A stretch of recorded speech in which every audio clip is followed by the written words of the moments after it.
Last summer, I took a solo road trip through the mountains. I wanted some time away from everything. Just me, my thoughts, and the open road. I was driving late one night when my car started sputtering and eventually died.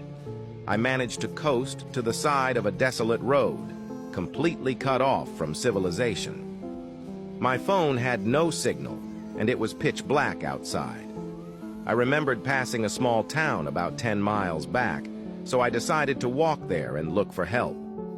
After what felt like hours of walking, I finally saw a faint glow of lights ahead.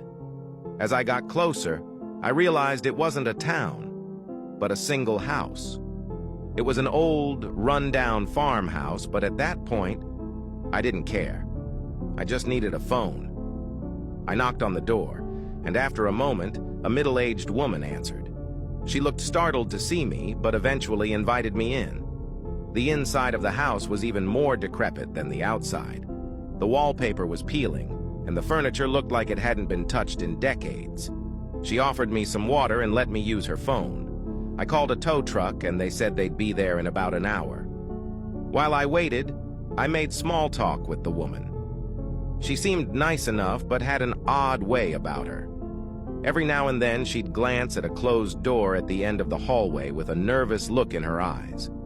I asked her if she lived alone, and she hesitated before saying yes. About half an hour later, I heard faint shuffling noises coming from behind that door.